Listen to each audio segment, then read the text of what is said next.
Alhamdulillahilladzi amarna bil ittihad wal i'tisam bihablillahil matin. Asyhadu an la ilaha illallah wahdahu la syarika lah wa asyhadu anna sayyidana wa nabiyyana Muhammadan abduhu wa rasuluhu la nabiyya ba'dahu. Allahumma salli wa sallim ala sayyidina Muhammad wa ala alihi wa ashabihi Rasulillahi ajma'in. Fa ya ibadallah, ittaqullaha haqqa tuqatih wa la tamutunna illa wa antum muslimun. Fa qala ta'ala bismillahir rahmanir rahim. وسارعوا إلى مغفرة من ربكم وجنة عرضها السماوات والأرض أعدت للمتقين. صدق الله العظيم. Kaum muslimin sidang jemaah Jumat rahimakumullah.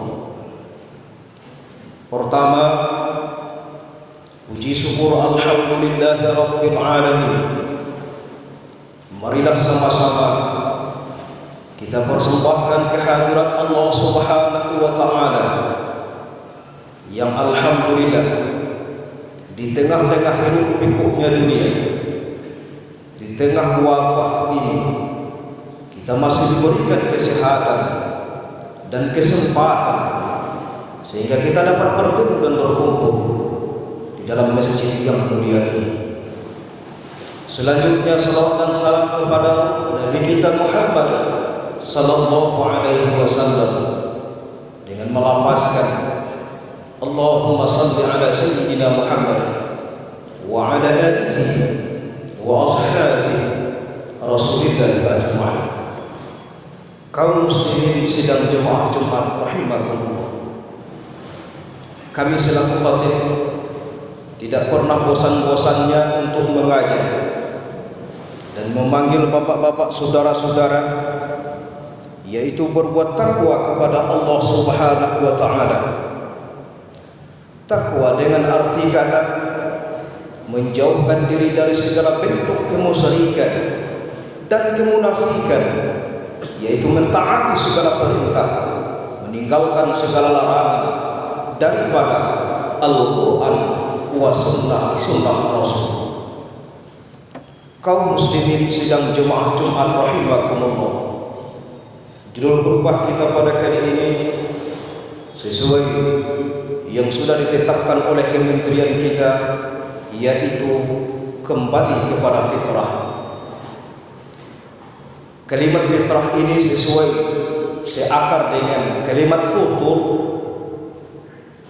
yaitu makanan yang kita konsumsi pada awal kita bangun tidur, iftar, futur. Maka selama bulan Ramadan kita imsak, menahan haus dan lapar salah satunya, maka di awal Syawal ini kita diperintahkan untuk futur, kembali Idul Futur, kembali untuk makan. Dan juga seakar dengan fitri, yaitu suci, bersih dia, sesuai apa yang disampaikan oleh Imam Bukhari dalam hadis yang beliau ukir pada nomor 38, dan Imam Muslim juga mengukirkan dalam kitab beliau dengan nomor hadis 276, redaksi hadis sama yang berbunyi man shoma ramadhana imanan wa ihtisaban.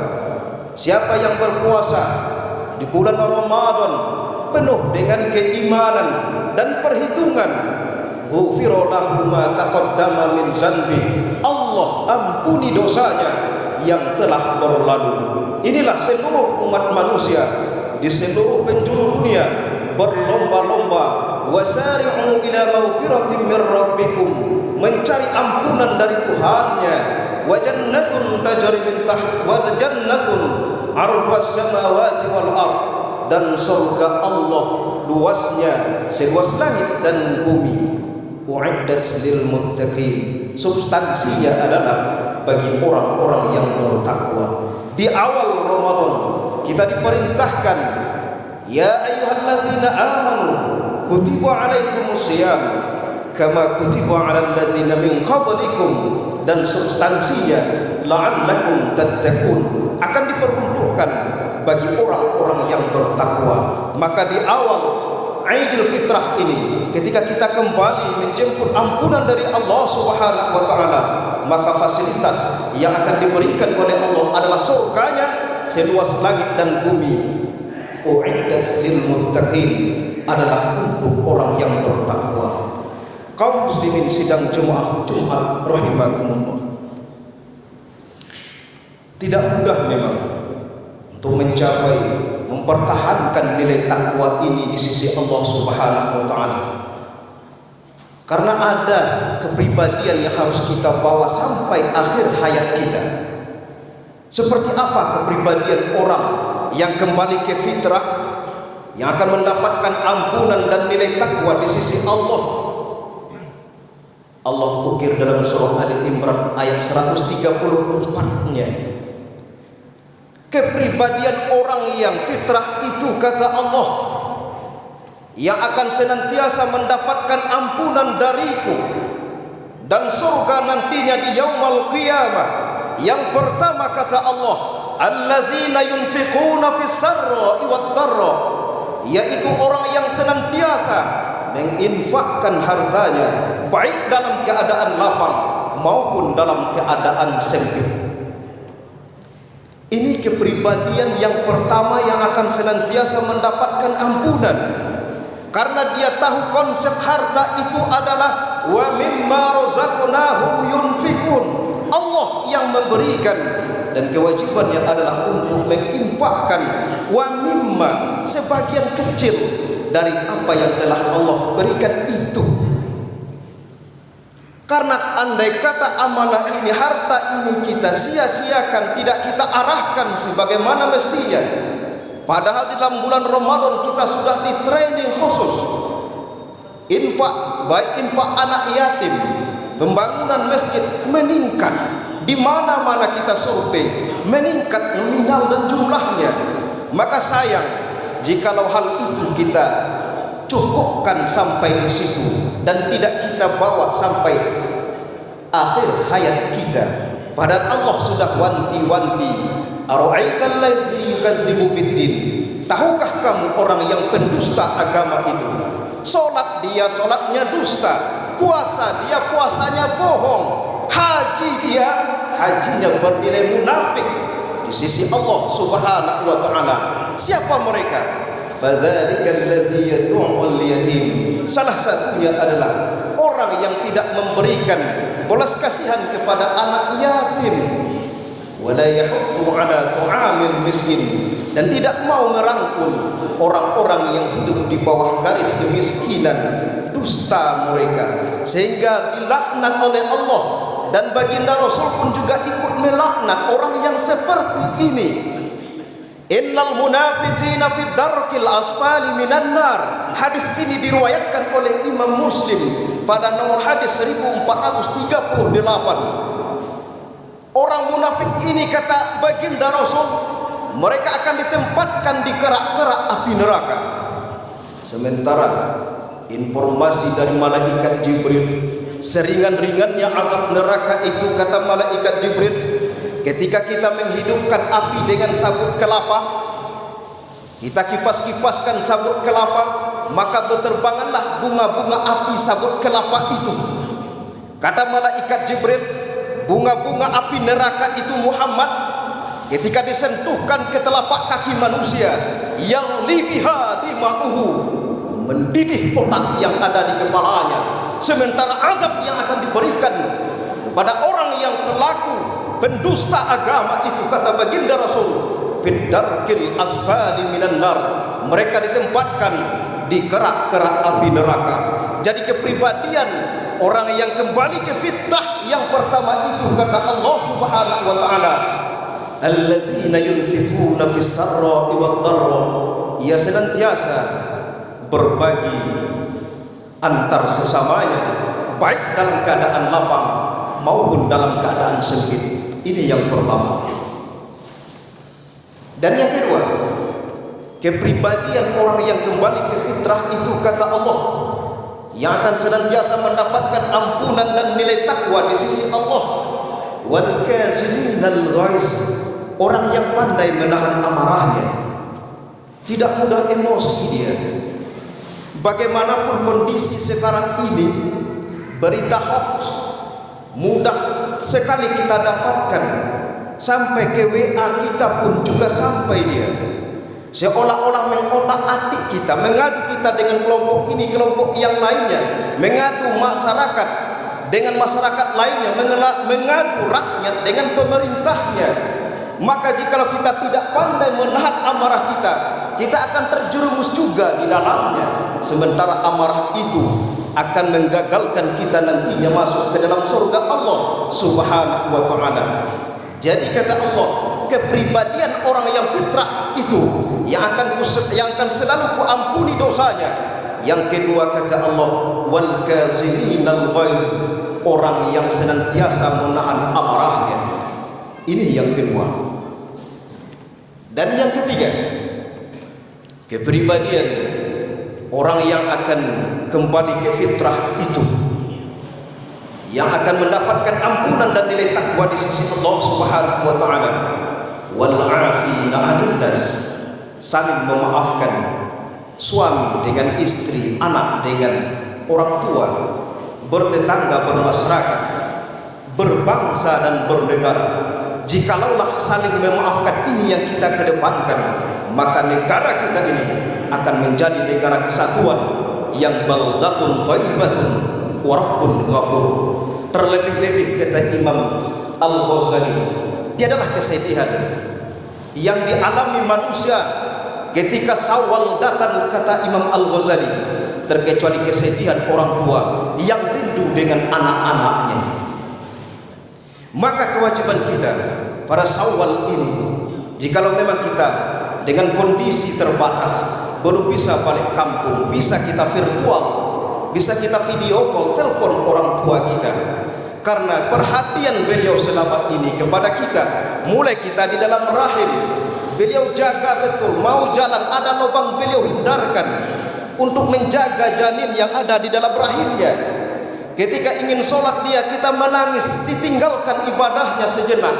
Ingin sahur dia, baru air yang beliau minum, mau menyuap nasi, menangis kita di sebelahnya, didiamkan kita terlebih dahulu. Setelah kita diam, imsak pun datang, belum makan apa-apa beliau rela menahan hal itu demi anaknya. Kemudian kita sekolah, kita tahunya mah beli sepatu mah, beli tas baru mah, beli baju seragam mah. Kemudian kita kuliah ke tempat orang lain, ke negeri orang seberang, kita tahunya bayar uang semester, Pak, ini uang kontrakan saya belum bayar, Pak.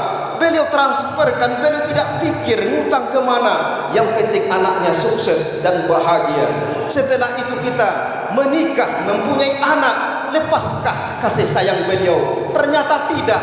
Banyak juga sebagian kita yang masih menelpon orang tuanya ketika dia sudah mempunyai anak dan istri. Ma, saya dirantau orang, susah ma, ini uang sekolah anak saya belum dibayar, kontrakan sudah menunggak.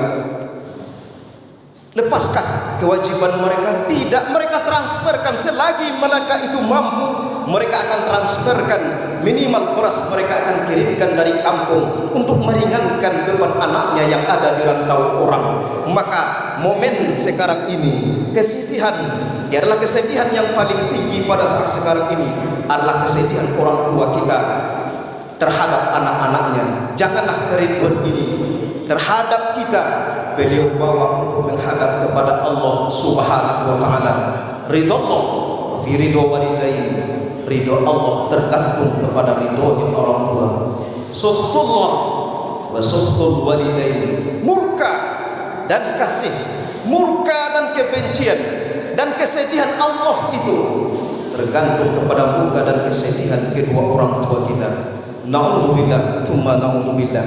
Jadi kepribadian orang yang kembali ke fitrah, yang akan mendapatkan ampunan dan nilai takwa di sisi Allah Subhanahu wa taala. Yang ketiga adalah wal afina 'anil nas, saling memaafkan di antara manusia. Dan yang terakhir, kepribadian yang harus kita bawa sampai akhir hayat kita. Kata Allah, walladzina fa'alu fahisha aw dhalamu anfusahum dzakarullah fastaghfaru li dzunubihim. Jikalau di hari-hari biasa ini kita khilaf, karena nama manusia tidak pernah luput dari khilaf dan dosa. Khilaf kita melakukan dosa, zakarullah, segeralah ingat kepada Allah, fastaghfaru li dzunubihim, dengan cara meminta ampun kepadanya. Wa may yaghfiru dzunuba illa Allah, karena tidak ada seorang pun makhluk yang bisa mengampuni dosa terkecuali Allah Subhanahu wa taala. Dengan catatan wa lam yusirru ala ma fa'alu wa hum ya'lamun, tidak mengulangi perbuatan itu lagi. Kaum muslimin sidang Jumat rahimakumullah. Inilah 4 kepribadian orang yang akan kembali ke fitrah, yang akan mendapatkan ampunan dan surga Allah Subhanahu wa taala. Sehingga penekanan di ujung ayat, ulaika jazaohum maghfiratun mir rabbihim.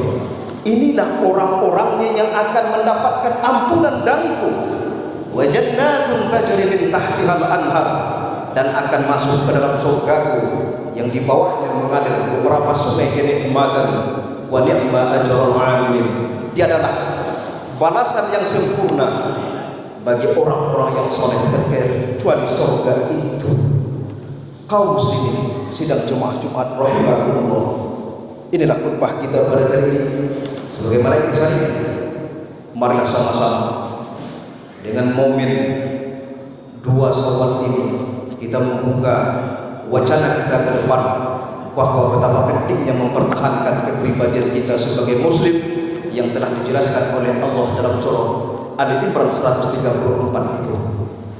Mudah-mudahan kita termasuk pada golongan orang-orang yang beruntung. Barakallahu li wa lakum fil Qur'anil azim wa nafa'ani wa iyyakum minal ayati wa dzikril hakim wa taqabbal minni wa minkum tilawatahu innahu was-sami'ul 'alim.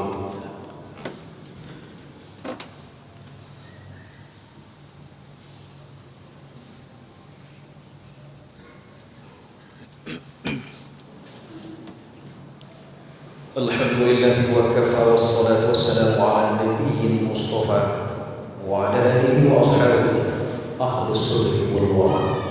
Asyhadu an la ilaha illallah wahdahu la syarika lah wa asyhadu anna sayyidana wa nabiyyana Muhammadan abduhu wa rasuluhu la nabiyya ba'dahu. Allahumma shalli wa sallim ala sayyidina Muhammad wa ala alihi wa sahbihi rasulillahi ajma'in wa sallam tasliman katsiran. فيا عباد الله اتقوا الله وحافظوا على طاعته وحضور الجموع والجماعة. قال الله تعالى بسم الله الرحمن الرحيم يا أيها الذين آمنوا إذا نودي للصلاة من يوم الجمعة فاسعوا إلى ذكر الله وذروا البيع ذلكم خير لكم إن كنتم تعلمون فإذا قضيت الصلاة فانتشروا في الأرض وابتغوا من فضل الله واذكروا الله كثيرا لعلكم تفلحون واعلموا أن الله تعالى صلى على نبيه قديما فقال تعالى بسم الله الرحمن الرحيم إن الله وملائكته يصلون على النبي يا أيها الذين آمنوا صلوا عليه وسلموا تسليما اللهم صل على سيدنا محمد وعلى آل سيدنا محمد كما صليت على سيدنا إبراهيم وعلى آل سيدنا إبراهيم وبارك على سيدنا محمد وعلى آل سيدنا محمد كما باركت على سيدنا إبراهيم وعلى آل سيدنا إبراهيم في العالمين إنك حميد مجيد. اللهم اغفر للمسلمين والمسلمات والمؤمنين والمؤمنات الأحياء منهم والأموات إنك سميع قريب مجيب الدعوات يا قاضي الحاجات. ربنا افتح بيننا وبين قومنا بالحق وأنت خير الفاتحين. ربنا آتنا في الدنيا حسنة وفي الآخرة حسنة عذاب النار. عباد الله إن الله يأمر بالعدل والإحسان وإيتاء ذي القربى وينهى عن الفحشاء والمنكر والبغي يعظكم لعلكم تذكرون ولا